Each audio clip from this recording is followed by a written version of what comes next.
buscar. Amigos de Radio AMLO, muy buenas tardes. Estamos transmitiendo ya desde la ciudad de Morelia para todos aquellos que nos escuchan por radioamlo.org y aquellos que puedan seguir esta transmisión por Facebook. Muy buenas tardes a todos. Esta tarde se encuentran aquí en la cabina del Morral de Macario, Benjamín Mendoza Madrigal y Miguel Pérez Pompa. Sí, Macario. Muy buenas tardes, compañeros. Muy buenas tardes, Macario, estamos aquí. Bueno, pues esta tardecita de miércoles calurosa vamos a tratar dos temas interesantes. Hay video, recuérdenlo, hay video.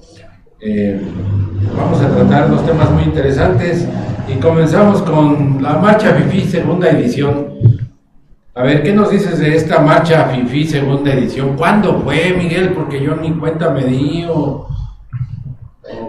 de qué se trató. Así es, Macario, ¿no? Yo creo que si no existiera el internet o los medios, las redes sociales más bien, algunos medios convencionales, no nos hubiéramos enterado, Macario, que el domingo, si no me equivoco, se llamó a nivel nacional a que se hiciera una marcha contra los 100 días de gobierno de Andrés Manuel López Obrador, en esto que según ellos lo quieren llamar como la oposición o como el contrapeso, ¿no?, a la cuarta transformación.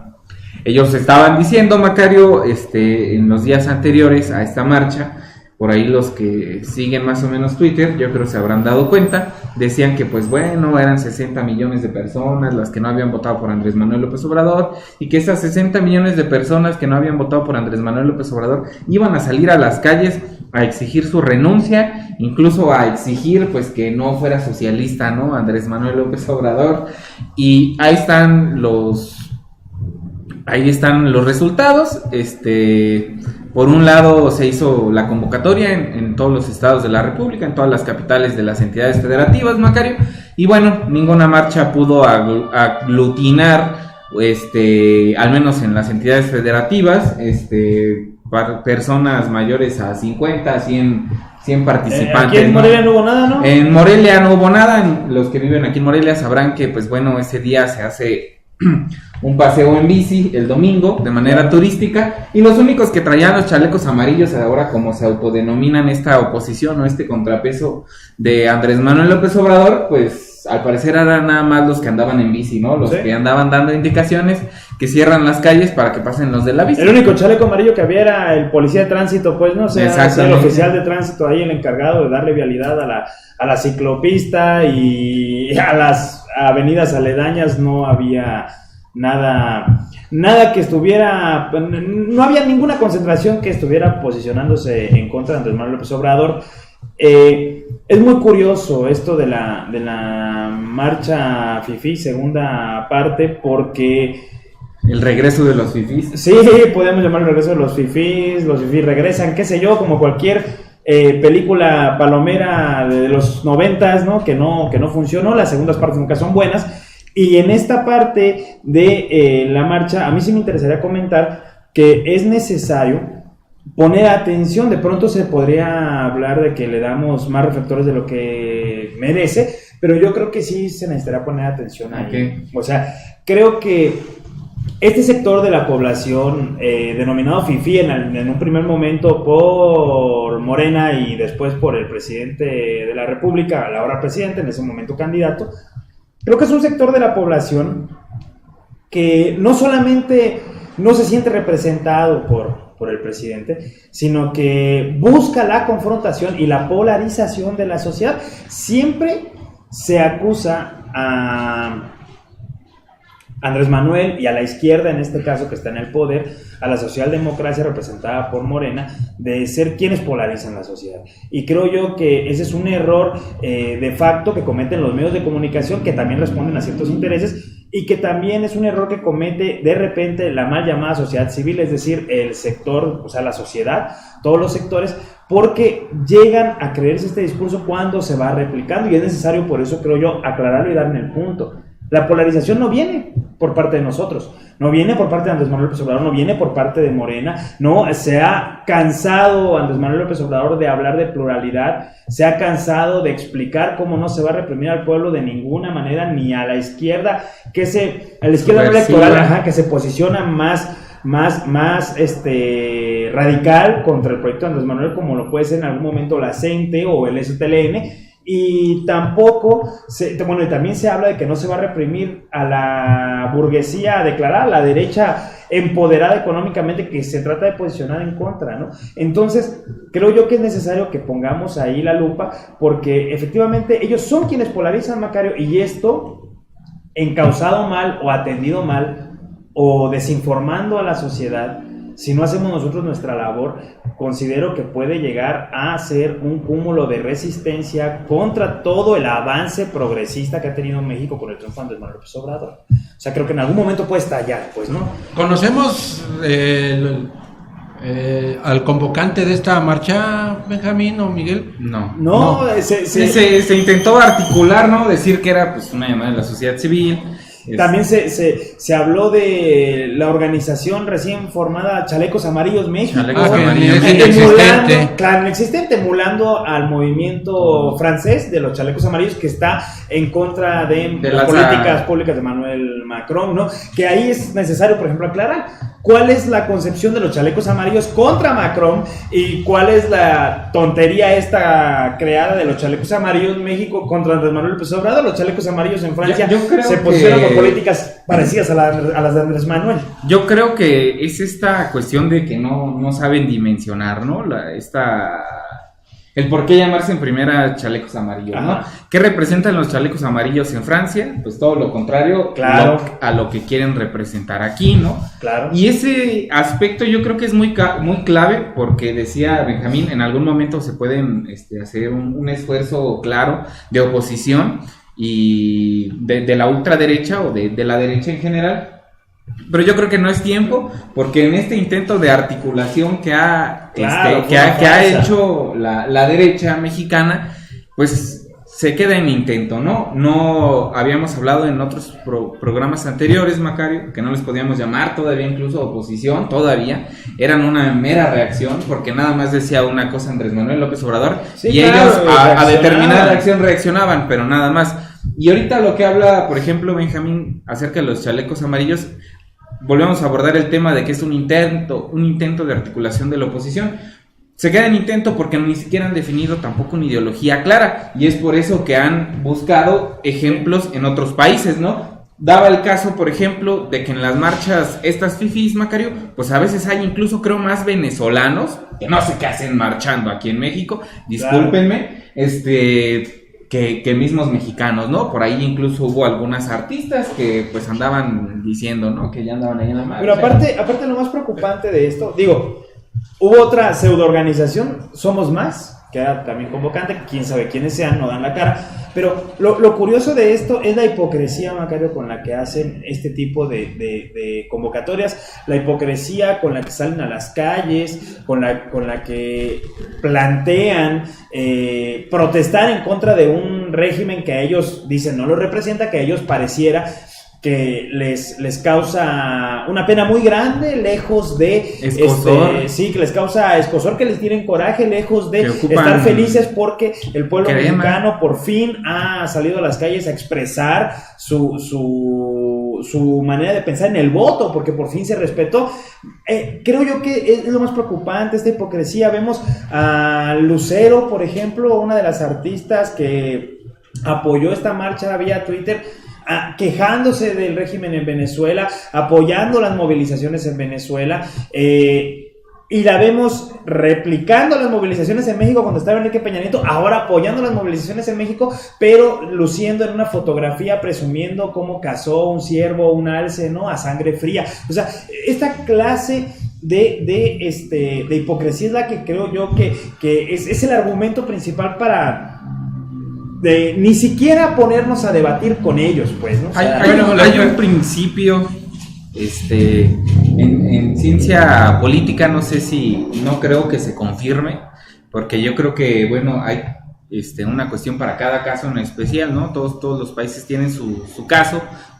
Pero por ejemplo se menciona de que bueno, las oposiciones solo son legítimas cuando existe un gobierno ilegítimo, ¿no? Ajá. Que es pues que pudiera ser la reacción primero de este gobierno ilegítimo, ¿no? Alguien que roba una presidencia, alguien que llega a través de las armas hacia la presidencia o a un gobierno. Va a haber una parte organizada del pueblo que pues bueno se va a oponer a ello y va a ser una oposición legítima. Esto pues obviamente con una ideología que lo va a marcar, con una organización que lo va a marcar y con una estructura muy clara. Estas articulaciones que se han intentado hacer pues no lo son una oposición legítima y esa sería la pregunta, ¿no? Si este intento de lo que quiere ser una oposición sería una oposición legítima, ya que pues bueno, el gobierno que se está planteando en la Cuarta Transformación tiene todo lo que ellos no quisieran que tuviera, que es legitimidad, y que está respaldado pues en las encuestas que mejor les va, pues al menos por el 85% de los mexicanos. Y las políticas públicas, o sea, creo yo que es algo que tenemos que rescatar bastante. Oliver hace una semana lo exponía de una manera magistral. Oliver es muy bueno para esto de la economía, ¿no?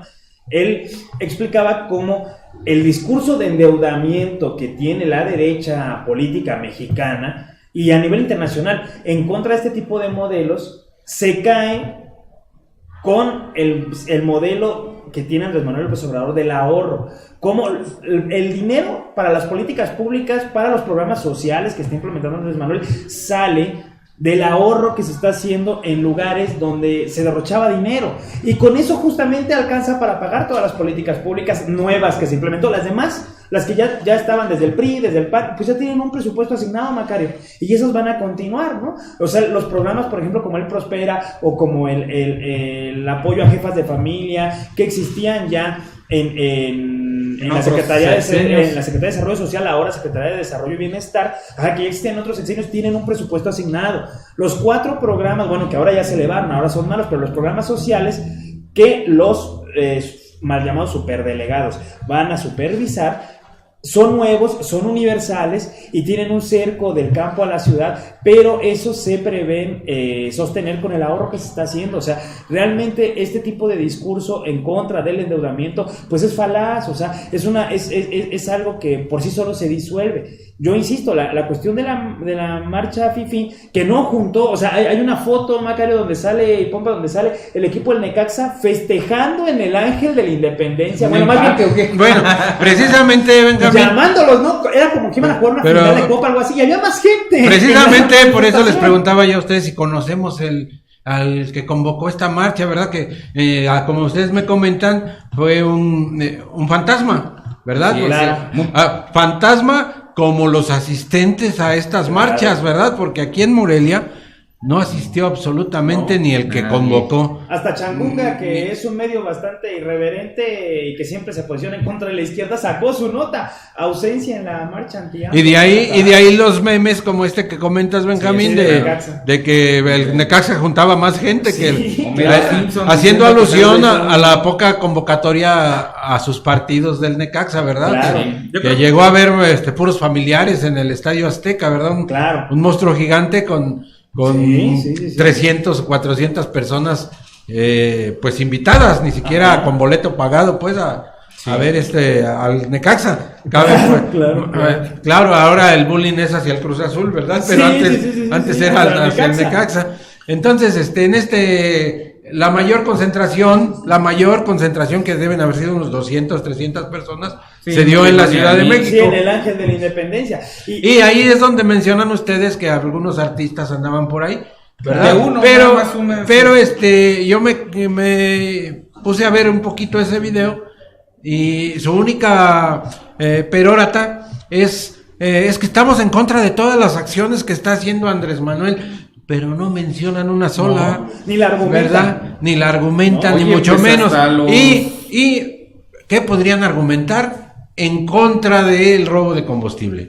Claro. ¿Verdad? De la estrategia que está haciendo Andrés Manuel contra el robo de combustible. ¿Qué podrían argumentar en contra del apoyo a las personas mayores?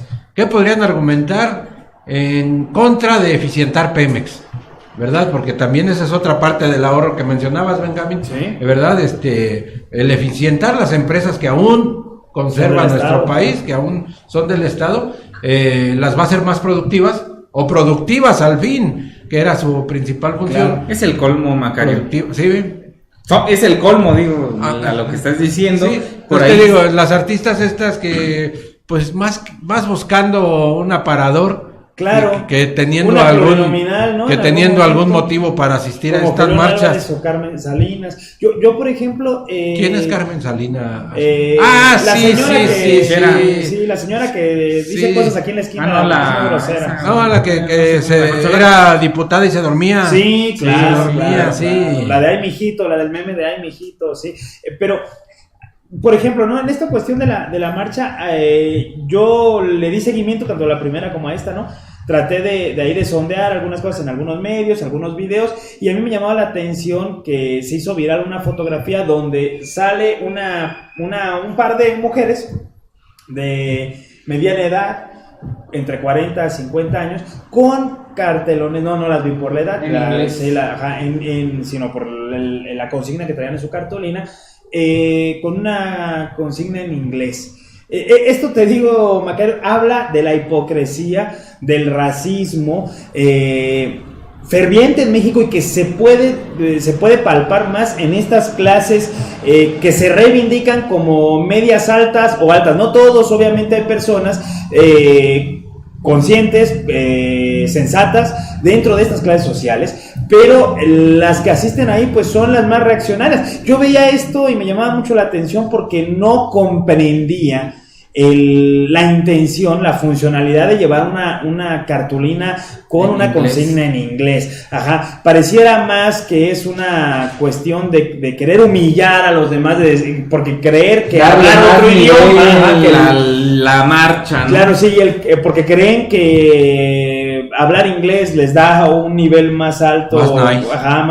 Un nivel cultural más alto, más nice, más de clase, ¿no? De la aristocracia. De clase como los perros. Claro, y por otro lado tenemos a gente como Denise Dresser, que es una ideóloga de esas marchas, que todo el momento está hablando de los contrapesos y que ellos traen... Aclárame eso, Benjamín, ¿es ideóloga? De las fifís. O sea, los fifís la reivindican como ideóloga. Para mí es una basura la señora, ¿no? Pero ella, los fifís la declaran, bueno, la reivindican como una de sus ídolas. Y les digo, la tenemos por otro lado, argumentando la cuestión de los contrapesos, que son cosas que también los asistentes a la marcha fifí van a replicar, ¿no? Esta cuestión de los contrapesos, que a mí me parece bastante absurdo, o sea, porque un contrapeso pues tiene que existir primero como un peso contrario de la misma magnitud o cercano. Pero para precisamente régimen, ¿no? lo que mencionas, Benjamín, tiene que ser de similar magnitud, claro, o un poco menor o mucho menor, pero con cierta importancia, ¿verdad? Claro, cosa que no hay en México, ¿verdad? Porque el 80% de mexicanos está apoyando a Andrés Manuel López aquí Obrador. Hay un detalle primerísimo, ¿no? Y el hermano quiere hablar. Solamente quería hacer pues un comentario. Estaba viendo un análisis de Alfredo Jalife y respecto a todo ese discurso que tenían pues de los contrapesos, él decía, en realidad lo que están haciendo es entender mal a Montesquieu. La separación de poderes. Sí. Los contrapesos existen dentro del poder legislativo, poder... ¡Claro! Poder judicial. Tendrían que existir. Son y las estos quieren oposiciones. inventarse un contrapeso estatal o paraestatal, o de contrapeso al gobierno federal, y eso no sucede en la realidad. Claro. Es toda una confusión que se traen ellos, los fifis, pues. Bueno, un aporte de... Para todo nuestro auditorio, este aporte es de Manuel Ramírez, que es nuestro técnico en audio y video aquí en el Morral de Macario. No aparece en cámara, pero por ahí está siempre al pendiente de la transmisión y nos está ayudando por aquí también con su participación. Adelante, Miguel. Sí, gracias, Emanuel. Justamente iba a comentar eso. Yo pues sí, creo que no se entiende bien. Se utiliza demagógicamente esta cuestión de los contrapesos. Es cierto también que, bueno, México ha vivido muchos años en un régimen diferente al que ahorita se planea hacer.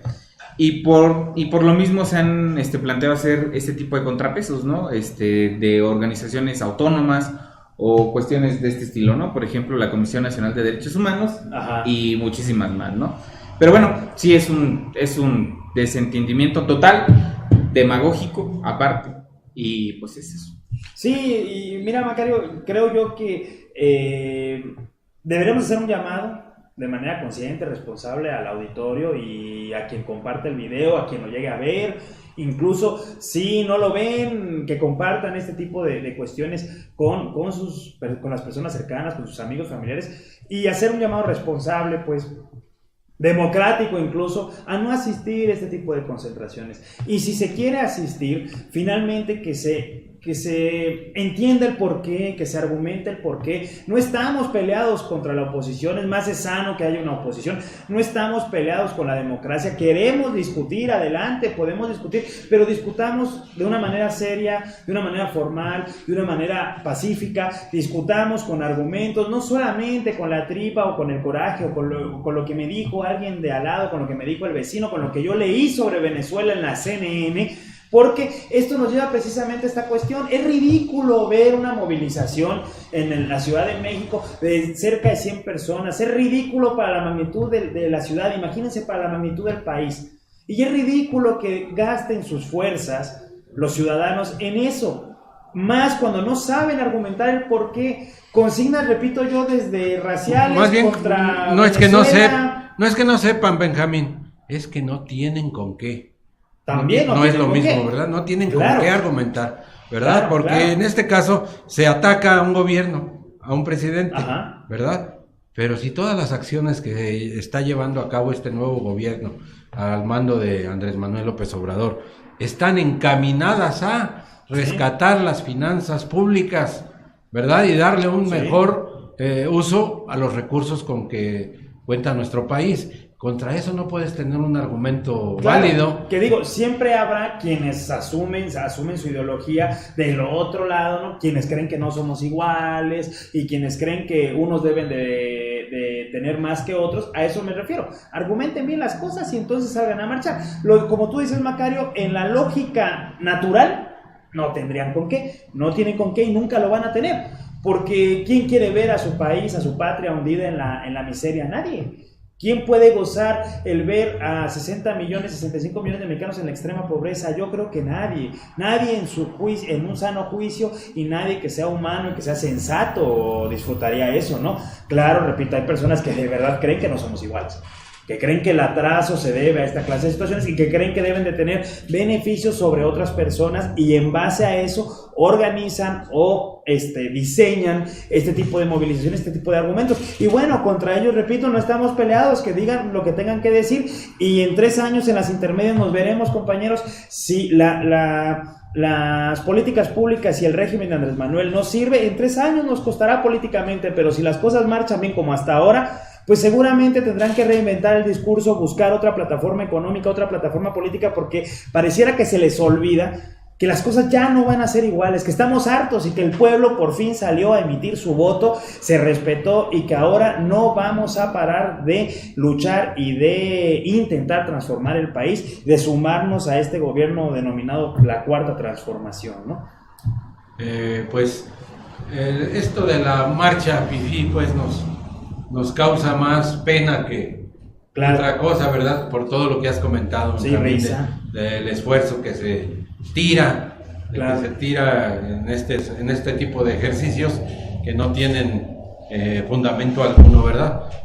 Bueno, pues yo creo que aquí concluimos con este tema. Miguel, ¿o quieres comentar algo más? No sé, es que me perdí en el diálogo bidireccional y ya no supe en qué pasó, en qué habíamos... Una E y una F lo distraen, ahí las siglas. Sí, entonces ya me perdí en el diálogo, ¿no?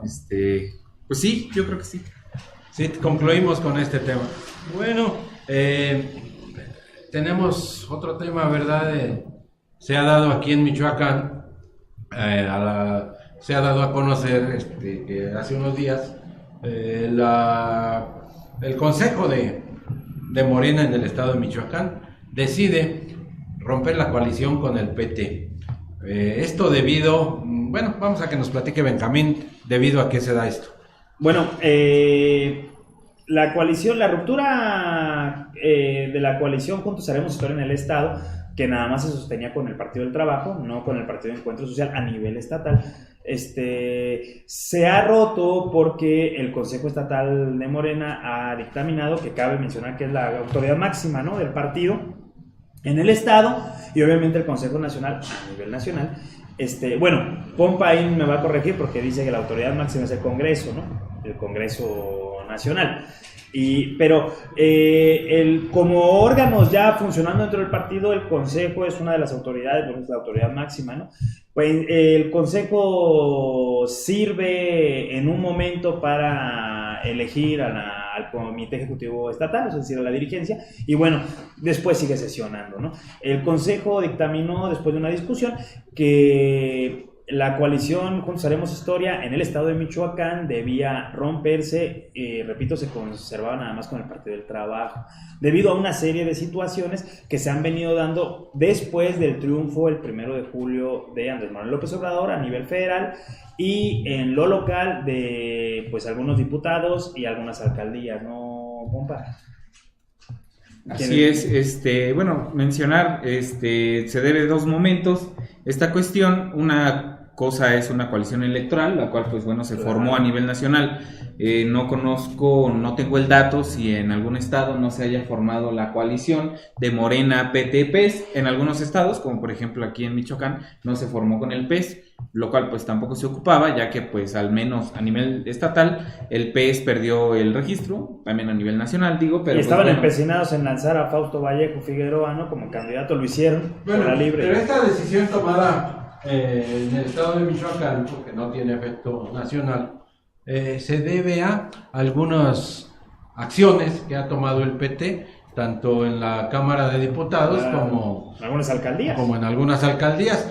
Esto favoreciendo con su voto en el Congreso hacia un fiscal, a designar un fiscal muy cercano o bajo órdenes del gobernador actual Silvano Aureoles, ¿verdad?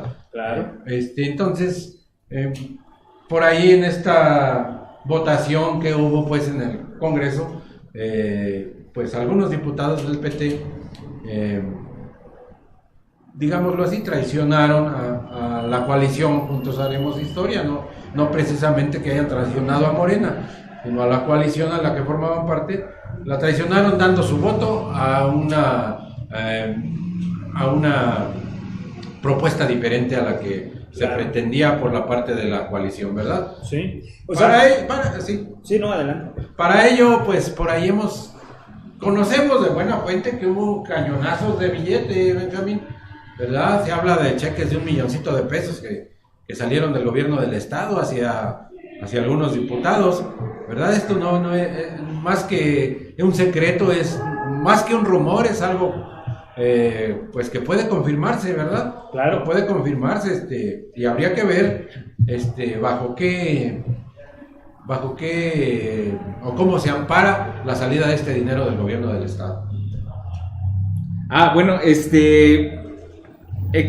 continúo, ¿no? El segundo momento era el de la coalición política, ya como lo comentaba Macario, en el cual pues iban a abordar los diferentes temas que abanderaba la Cuarta Transformación aquí en Michoacán, y en los cuales pues bueno estaba el primero, el que se te olvidó por ahí, Macario, que era el paquete económico. El paquete económico pues bueno es algo que los gobernadores proponen a los congresos locales para que con ese dinero que el gobernador propone pues se trabaje, ¿no?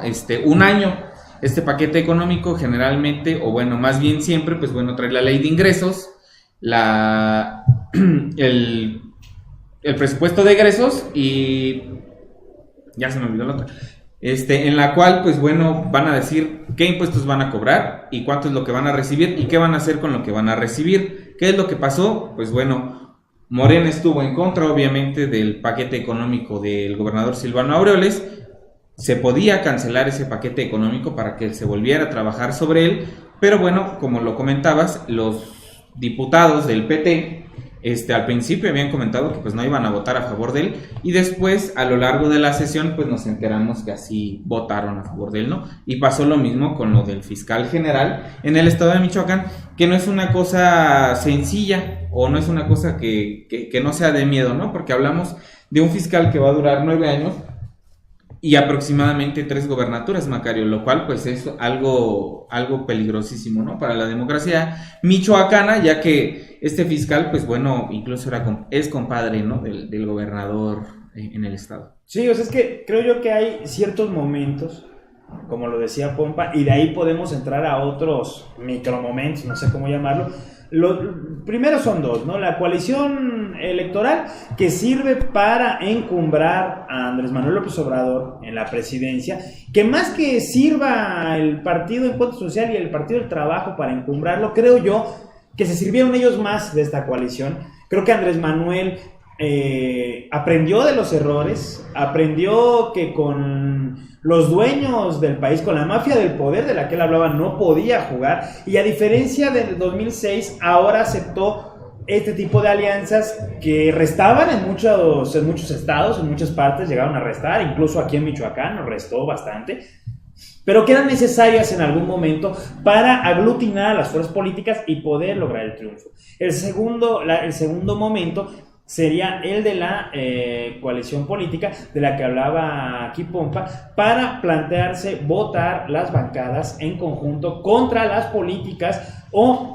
proponiendo iniciativas de ley que fueran políticas públicas cercanas a lo que plantea el presidente de la República, y regreso, y contrarias a lo que a las iniciativas de ley o a las políticas públicas que no representan el proyecto, el programa de Morena a nivel nacional. En este caso en Michoacán tuvimos eso porque el gobierno estatal está en manos del PRD, que no hay diferencia entre el PRD y el PRI, está en manos de un tipo que ha sido un represor, que ha sido un traidor a la izquierda en Michoacán, que ha sido un tipo que ha despilfarrado dinero a lo loco, que viaja en helicóptero, que le sacan por ahí las notas de sus trajes hasta de 300,000 pesos en noticieros, no lo estamos inventando nosotros, y que está en manos de él, y por eso las políticas al interior del estado son contrarias a la política del gobierno federal, contrarias al programa de Morena. En este caso, por eso planteaba Morena, al no tener mayoría en el Congreso local, seguir bajo esta idea de bloque, de coalición con el Partido del Trabajo para poder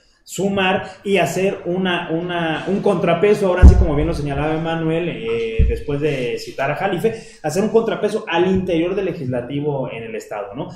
¿Qué fue lo que obtuvimos? Primero obtuvimos una cachetada por parte de los petistas cuando votan en contra del paquete del paquete de los nuevos impuestos del gobernador, y 2 horas después se desdicen y votan a favor, pero bajo protesta, dicen ellos, haciendo una burlándose del mecanismo incluso de votación en el legislativo. Podemos ver en los videos cómo se les exige por parte del presidente que den el nombre completo y el voto, ¿no? Y sale nuestro queridísimo Baltasar Gaona, diputado local por Tarímbaro, por el distrito de Tarímbaro, que llegó por bandera PT con unos señalamientos de corrupción enormes de su familia, y diciendo a favor, Balta. Y le dicen, tu nombre completo, Balta, soy Balta. Ese tipo de burlas son no solamente una ofensa para la gente que está en el pleno, ¿no? Sino para el pueblo michoacano. Ese fue el primer descontón que nos llevamos, la primera cachetada. Se continuó con la coalición, se hicieron los esfuerzos, se trató de sostener a la fuerza por esta cuestión de los números al interior de la Cámara, ¿no? Para tratar de hacer un bloque. El segundo micromomento, decía yo, es la segunda cachetada que nos llevamos en la otra mejilla, es esto que acaba de suceder con lo del fiscal general que mencionaba Pompa, ¿no? Se hace la votación, se hace el conteo de votos, tomando en cuenta todavía que ADN se cindió del PRD y que tuvo reuniones con la bancada de Morena, lo que podría darnos los números para por lo menos llegar a un empate, ¿no? E incluso llegar a la mayoría. Y cuando se hace el conteo de votos nos damos cuenta que solamente los diputados de Morena votaron en contra, o al menos eso dicen ellos, porque quien lo hizo público, el único que lo hizo público fue Alfredo Ramírez Bedoya, ex líder de bancada, precisamente por todo este juego y Laura Granados, que no solamente hizo público el voto, sino que anuló su voto, argumentando que ninguno de los tres para ella era apto y que es una decisión de bastante dignidad. Yo se la aplaudo bastante, ¿no?, a la compañera Laura. Entonces, son los únicos. De ahí en fuera, los demás no hicieron público su voto, ¿sí? Entonces, no sabemos tal vez si alguien de ADN votó en contra. No lo podemos saber. Y si realmente alguien de Morena sí, bueno, alguien de los que están, de los que representan a Morena, porque no son de Morena, ¿no? Fermín Bernabé, Cristina Portillo, no, son oportunistas que llegaron con la ola, ¿no? Equigua y todo, Madrid, todos estos, ¿no? Entonces, bueno, no lo sabemos, Macario, no sabemos en qué estuvo. El punto es que los petistas jamás salieron a decir que habían votado en contra del fiscal. Ellos no dijeron nada y el que calla otorga. Entonces, esta coalición, midiéndola ya en el aspecto político, ¿qué resultados nos ha dado en Michoacán? Pues ninguno, ¿no? No ha funcionado, Macario. No ha sido operada por parte de quienes representan a Morena o de quienes sí son de Morena, que están en el Congreso. No ha sido operada de la manera correcta. Y también olvidamos que los petistas vienen con viejas prácticas que no van a cambiar porque ellos han aprendido la política de esa forma y porque ellos lo que les interesa es eso, su coalición y su verdadera alianza, su verdadero compromiso. No es con la ciudadanía, ni con Andrés Manuel López Obrador, ni con la Cuarta Transformación, es con la plata, como siempre lo han tenido, ¿no? Como siempre ha sido. Incluso se ha hablado, Macario, tú lo debes de saber, de que el PT fue un partido satélite en algún momento del PRI, ¿no? Que fue una creación del mismo Salinas, que es algo de lo que no podemos estar seguros, pero siempre existió el rumor, ¿no? Entonces, estos dos momentos, estos dos encontronazos que nos hemos llevado, pues hacen insostenible la coalición. Por eso es que hace un par de días Sergio Pimentel Mendoza, o sea, alias Yello, el presidente interino del partido, salió después de una sesión de consejo donde se dictaminó esto, salió a decir que la coalición en Michoacán se acababa, pero ahí no termina la novela, porque Fermín Bernabé, el flamante jefe de bancada de Morena, después de haber destituido a Alfredo Ramírez, después de haberle hecho la cama a Alfredo Ramírez Bedoya, sale a decir que él solamente se suscribe a acuerdos nacionales, que si Polensky no dice que se acabó la coalición, o el presidente, pues entonces no se acabó, y a él no le importa lo que uno de los máximos órganos del partido en el estado diga. Solo que se le olvida que él no manda. Claro. Y él sale a decir que no, que entonces la coalición va a continuar. Los petistas por un lado dan su rueda de prensa y también dicen, ¿no?, que ellos no le ven problema, que ellos van a continuar trabajando. Entonces, esto pues otra vez se convierte en un circo, Macario, y nos deja bastante mal parados. Tendríamos que medir la coalición política en base a los resultados y no ha resultado, es insostenible, lejos de sumar, Macario, incluso no solamente en las posiciones al interior del Congreso, en la ciudadanía, lejos de sumar, nos resta bastante. En Puebla, Pompa, veíamos hoy, ¿no?, que la coalición se aprobaba, PES y PT se aprobaba de manera electoral, pero Partido Verde. Ajá. Porque Puebla tiene un proceso aparte, no nos confundamos. Puebla tiene un proceso retrasado debido al accidente de la gobernadora electa y su esposo, donde los cuerpos no han aparecido, ni tenemos certeza de qué sucede, ¿no? Solamente, la única certeza que tenemos es que era de los guachicoleros más grandes del país. A raíz de eso el proceso se retrasa, entonces ahí se aprueba una coalición, como yo les decía, electoral, no política, porque es un proceso distinto, ahí se está buscando la gubernatura, y para buscarla es necesario aliarse con estas fuerzas políticas. La cuestión es qué funcionalidad y qué objetivo tiene. Si tiene el objetivo de hacer que el candidato de Morena gane la gobernatura, perfecto, como se tenía el objetivo de que Andrés Manuel llegara a la presidencia. Esa fue la función, ese fue el objetivo, pero ahora, ¿qué función y qué objetivo puede tener? O sea, en Michoacán yo no le veo ninguno. Yo estoy de acuerdo y creo que el Consejo, no solamente porque yo esté de acuerdo, sino porque el Consejo es uno de los órganos máximos en el Estado y tenemos que acatar. La coalición se terminó, aunque Fermín Bernabé salga a decir, pero bueno, ¿qué va a saber el oportunista de Bernabé si no es de Morena? Pues él llegó al cuarto para la elección. Bueno, el PT acompañó al movimiento desde sus inicios, ¿verdad? Sí. Quizá ese mérito, pues sí, tenemos que reconocérselo. Pero pues los tiempos cambiaron desde su punto de vista, ¿verdad? Ahora no vamos a decir que las mayorías de ese partido, sino los representantes de ese partido en el Congreso son los que han ahora sí que traicionado a su misma militancia. Claro. ¿Verdad? En el futuro, ¿qué opinas, Benjamín, y qué opinas, Miguel? Esta separación de la coalición Juntos Haremos Historia, o sea, que Morena ya avanzará solo o con otro tipo de aliado, pero no con el PT. ¿Qué ves en el futuro de esto? ¿Se hará realidad o se tendrá que volver a negociar y volver a formar esta alianza? Adelante, compa. Yo creo que cada caso va a requerir un estudio complejo, ¿no? En cada una de las entidades. Yo creo que el problema no nada más es de Michoacán, incluso yo creo que se perfila a ser un problema nacional. Ahora justamente se habla acerca de la nueva ley de los afores.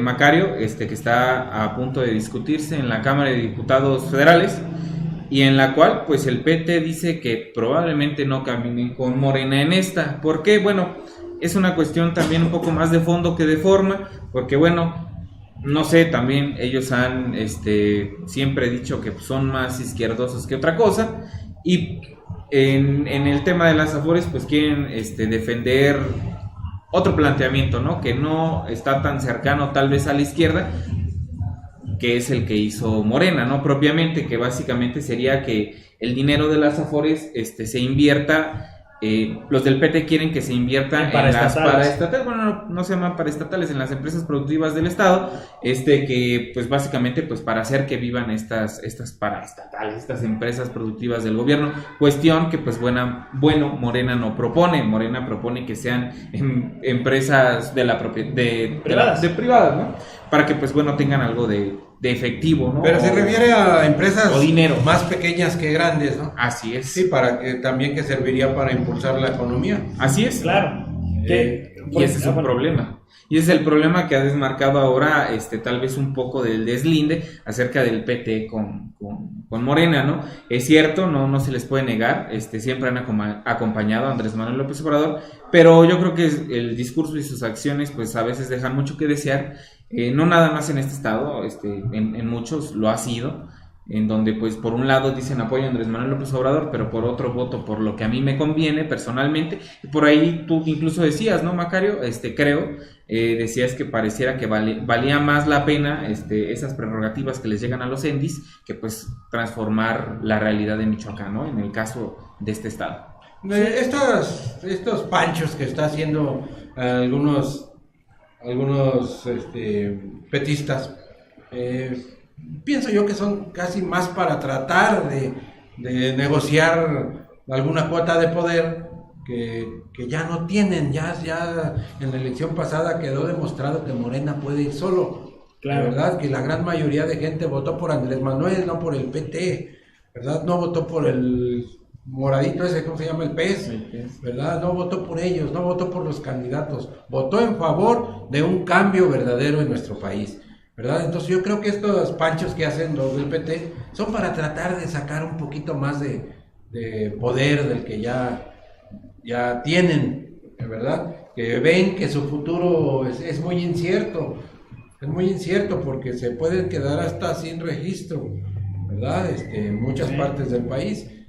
Por eso yo creo que es más circo que otra cosa. Sí, pero lo que deberían hacer es ponerse a trabajar, ¿verdad? Ganarse la confianza de los ciudadanos, ¿verdad? Trabajando en favor de los ciudadanos. Y no tratar de, ahora sí que emular a los fifís poniendo únicamente trabas al gobierno actual.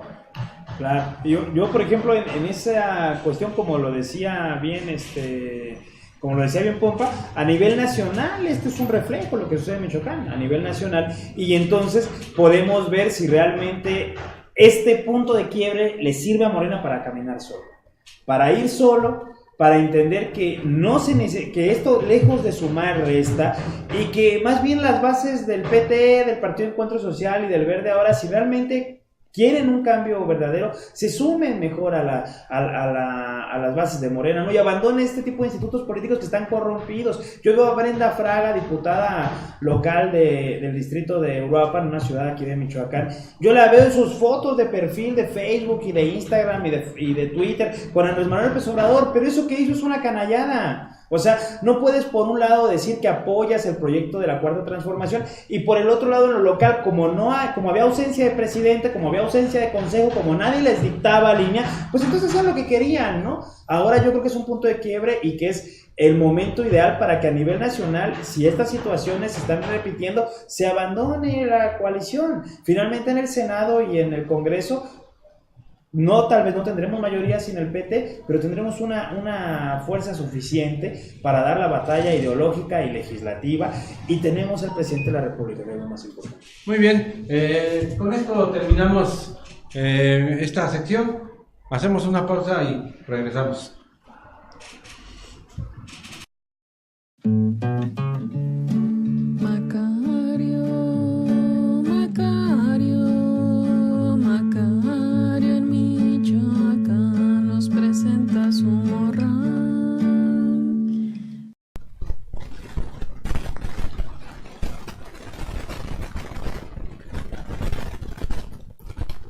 Muy buenos días y saludos cordiales a todos los que nos escuchan desde Radio AMLO y el Morral de Macario.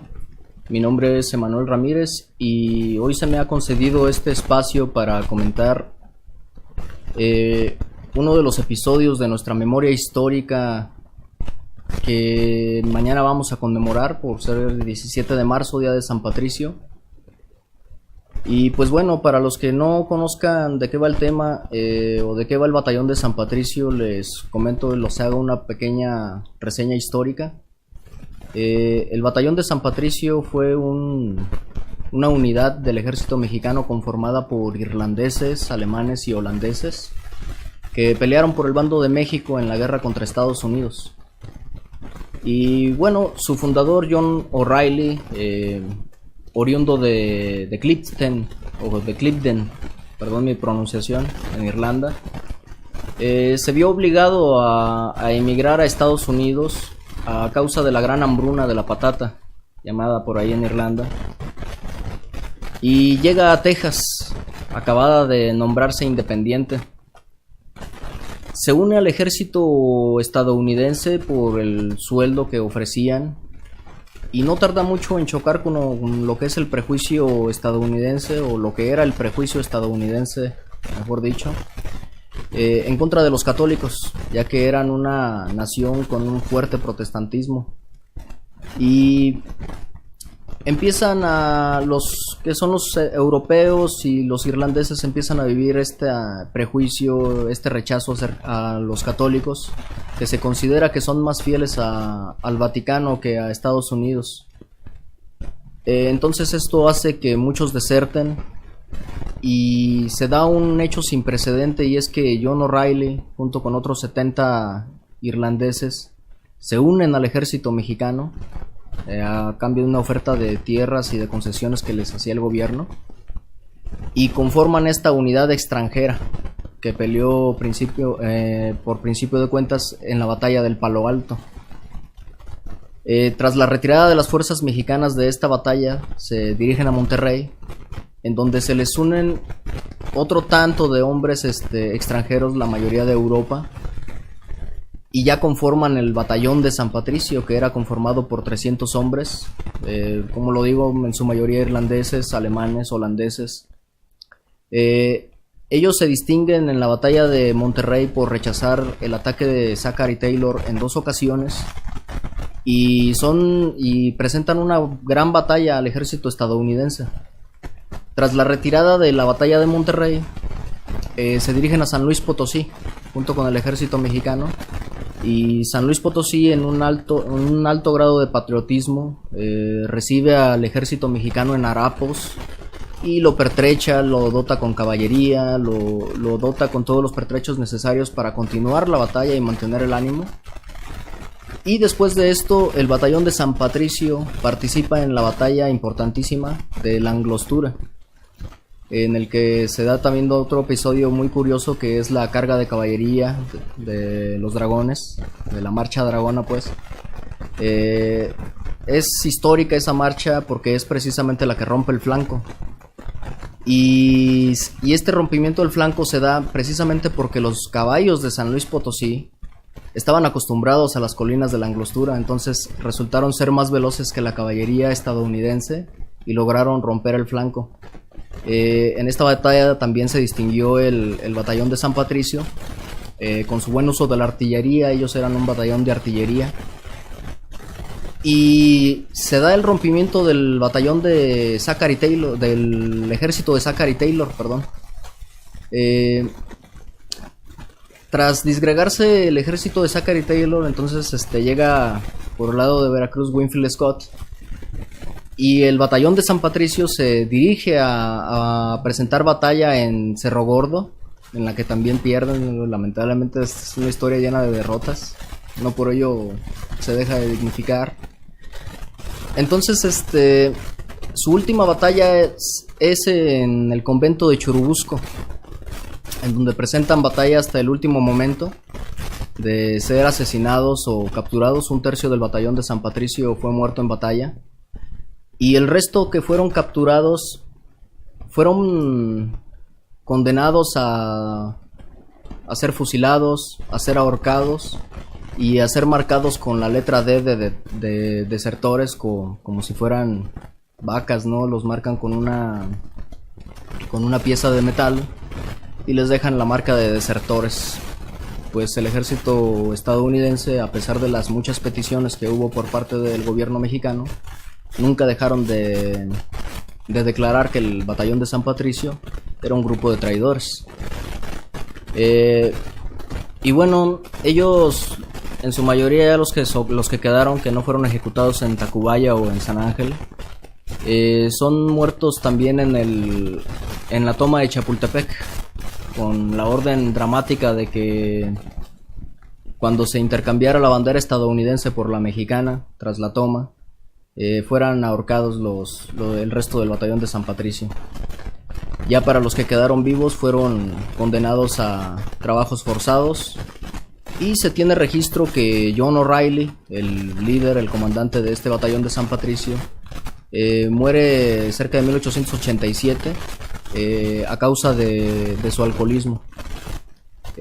Algo que no dejó de ser aprovechado por los historiadores estadounidenses, quienes presentan a John O'Reilly como un ebrio que está siendo exagerado o exacerbado por la cultura mexicana por haberse unido al ejército mexicano, mientras que en Estados Unidos los consideran unos desertores, y en este caso a John O'Reilly lo consideran un ebrio. Esa es la historia del batallón de San Patricio, y ahora comentarles algunos detalles importantes, como que el gobierno de México, para honrar a este batallón, nombró una calle aledaña al convento de Churubusco llamado Mártires de Irlanda, o Mártires Irlandeses, perdón. También enviaron una estatua de John O'Reilly a Clifton, que es su pueblo originario en Irlanda, en donde se presentan honores los días 12 de septiembre, poniéndose la bandera mexicana y la irlandesa a la misma altura. Se festeja el 12 de septiembre porque el 12 de septiembre es el día en el que se ejecuta al batallón de San Patricio. Por otro lado, también tienen por ahí su nombre grabado en la lista de los héroes que están en el Congreso de la Unión. Y hay una placa conmemorativa con la lista de los que se enlistaron en el batallón de San Patricio en el mismo convento de Churubusco. Todos los 17 de marzo, mañana, disfrutamos de un concierto de gaitas por parte del batallón de San Patricio, que ahora en el México contemporáneo es un grupo de gaitistas que presentan por ahí variedades y combinaciones de música irlandesa y mexicana. Y también el gobierno mexicano, por su parte, también pone la bandera irlandesa a la altura de la mexicana, por honrar al batallón de San Patricio.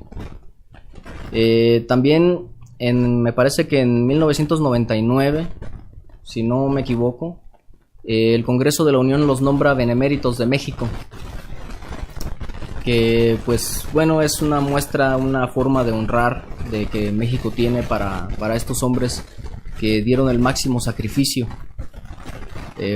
por la defensa de esta nación en esas intervenciones estadounidenses que ya desde aquella época estaban a la orden del día. Y hoy queríamos comentar al respecto para no dejar de honrar, no dejar de recordar a esos héroes que nos dieron patria, y en este caso a estos hombres que, aún siendo extranjeros, aún no siendo mexicanos, se identificaron con nuestra lucha y nos ayudaron en todo lo posible, y ahora sí que dando el mayor sacrificio de todos, que fue la vida. Honramos al batallón de San Patricio aquí desde el Morral de Macario, y les deseamos para mañana un feliz 17 de marzo, día de San Patricio. Si están en México, pues los invitamos cordialmente a ir al convento de Churubusco a ser partícipes de los honores que se hacen y del evento de gaitas. Y eso es todo lo que quiero comentarles yo. Era una pequeña cápsula acerca de esta efeméride. Y bueno, pues yo me despido a nombre del Morral de Macario, que me dijeron que yo iba a estar al final. Me despido y pues les deseamos un feliz día de San Patricio.